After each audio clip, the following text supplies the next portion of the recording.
다들 안녕하세요. 프로토 91회차 토신 정보방 환급 인증합니다. 당첨금은 세후 금액인 거 알고 계시죠? 다들 아시겠지만 한 경기 취소되어 당첨금이 반토막 났지만 그래도 당첨 모두 축하드리며 오늘 경기도 분석 시작해보겠습니다. 금일 첫 번째 경기 인디애나 대 필라델피아 분석 시작해보겠습니다. 인디애나는 덴버 상대로 선전했지만 경기를 내줬다. 앞으로 두 경기를 더 결장해야 하는 할리버튼의 공백이 느껴졌다. 레마드가 선발 가드로 나서 15득점 7어시스트를 기록했고 터너가 22점을 몰아쳤지만 선발 구간의 열세가 아쉬웠다. 시아캄이 그래도 더블더블을 기록하며 잘해준 점은 인상적이었다. 필라는 세난을 완파하며 30승을 눈앞에 두고 있다. 슈퍼루키인 웬바냐마를 상대한 엠비드가 경기를 완벽하게 지배했다. 이번 시즌 최다 야투 시도인 41개를 비롯해 21개를 성공한 자유투를 더해 70득점을 기록하며 상대 수비 코트를 말 그대로 찢어버렸다. 요키치에 밀린다는 인상도 강했지만 이제는 쿤보와 요키치와의 3자 대결에서도 가장 위력적인 활약을 하고 있다. 베벌리와 코빙턴 등 부상자가 있긴 하지만 엠비드와 맥시, 해리스만으로도 우승 후보로 손색이 없다. 필라의 승리를 본다. 인디애나는 시아캄을 영입한 이후에도 아직 기대만큼 승수를 챙기지 못하고 있다. 할리버튼의 공백이 느껴지는 상황이다. 터너와 토핑 등을 상대할 엠비드가 괴물 같은 골밑 활약을 이어갈 수 있고 해리스가 상대 에이스인 시아캄을 수비로 괴롭힐 필라가 승리할 것이다. 금일 두 번째 경기 워싱턴 대 유타 분석 시작해보겠습니다. 워싱턴은 미네소타에 이어 유타를 연달아 상대한다. 베테랑 빅맨 듀오를 보내고 젊은 베글리를 영입하긴 했지만 확실한 전력 보강으로 보긴 어렵기에 타이트한 일정 소화는 부담이다. 또 여러 상위권 팀의 관심을 받는 타이어스 존스가 언제든 트레이드를 통해 팀을 떠날 수 있음도 감안해야 한다. 쿨리발리와 조던 풀 등이 팀을 이끌어야 한다. 유타는 6월 원정에서 완패했다. 마카넨과 콜린스 등 주전 프론트코트의 야투가 터지지 않았고 리바운드 대결에서 완패한 것이 페인이었다. 또 부상에서 돌아온 던을 중심으로 나선 외곽 수비가 상대의 외곽을 전혀 저지하지 못했다. 그로 인해 5할 승률이 무너졌기에 이 경기를 통해 반등이 필요하다. 유타의 승리를 본다. 워싱턴은 가포드와 아브디아 등이 골밑에 나서는데 캐슬러와 마카는 올리닉 등이 리바운드를 책임지는 유타의 높이를 감당하기 어렵다. 또 조던 풀의 기복이 시즌 내내 이어지기에 외곽에서도 고전할 것이다. 유타가 전력의 우위를 살리며 경기를 가져갈 것이다. 금일 세 번째 경기 브루클린 대 미네소타 분석 시작해보겠습니다. 브루클린은 뉴욕 상대로 3쿼터까지 10점 가까운 리드를 잡으며 넉넉히 승리를 가져가는 듯 했다. 최근 슬럼프를 벗어난 브리지스가 3점슛 7개를 포함해 36득점으로 맹활약했고 토마스도 벤치에서 어느 정도 역할을 했었다. 그러나 4쿼터 상대의 페인트존 침투를 저지하지 못하며 다시 역전패했다. 자크 본 감독이 너무 여유로운 선수 기용을 한 것도 아쉬웠다. 미네소타는 동부 원정을 진행 중이다. 그러나 워싱턴에 이어 브루클린 등 승률이 좋지 않은 팀들을 연달아 만나기에 백투백이라 해도 그리 큰 부담은 아니다. 또 덴버와 오클라호마 등 추격자들의 추격이 거세기에 안심할 수 없다. 에드워즈와 타운스는 물론이고 고베어가 충분하게 출전 시간을 가져갈 것으로 보인다. 미네소타의 승리를 본다.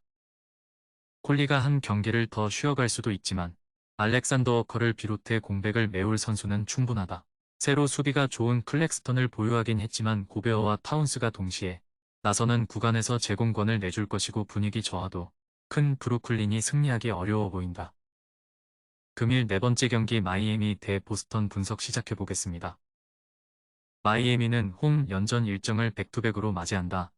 그래도 카케스 주니어를 제외하면 부상자 명단에 선수가 없기에 타이트한 일정에 대한 부담은 없다.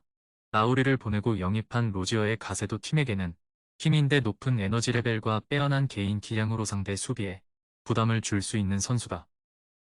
보스턴은 텍사스 지역 원정 백투백을 모두 승리하고 리그 선두를 공고히 했다. 지난 시즌 선수들의 체력 관리를 하지 못하며 원하는 성적을 내지 못한 마술라 감독이 주축 선수 한2 명을 쉬게 하며 경기에 나섰지만 쉽지 않은 상대를 연파했다. 댈러스 상대로는 테이텀과 브라운이 나란히 35득점 이상을 기록하며 화력전을 우위로 이끌었고 할로데이가 어빙을 강하게 수비로 압박했다. 이 경기는 포르징기스를 비롯해 지난 경기를 휴식한 선수들이 정상적으로 경기에 나설 것으로 보인다. 보스턴의 승리를 본다.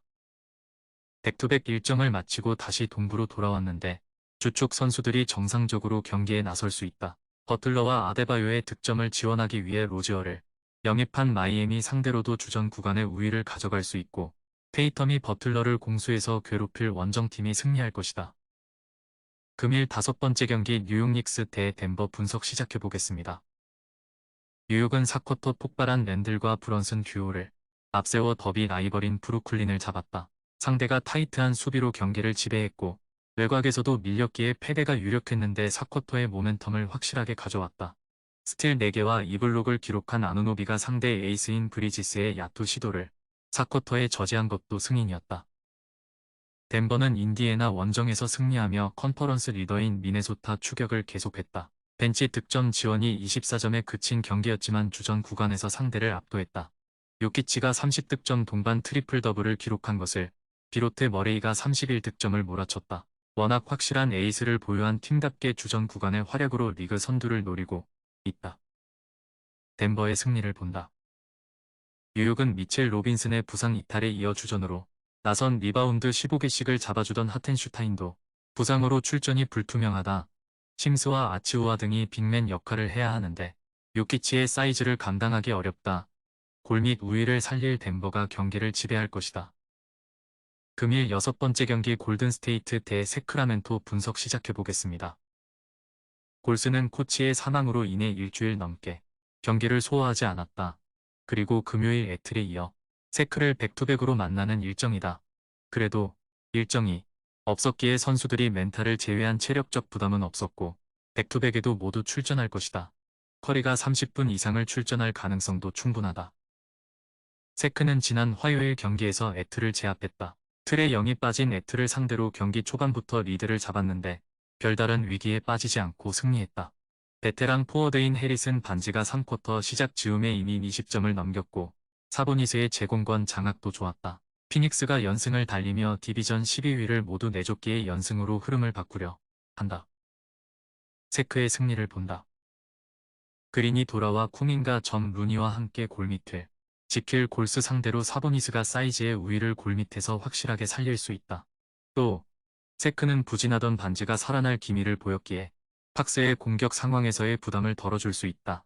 외곽으로 승부를 볼 골스 상대로 세크가 경기를 리드할 것이다.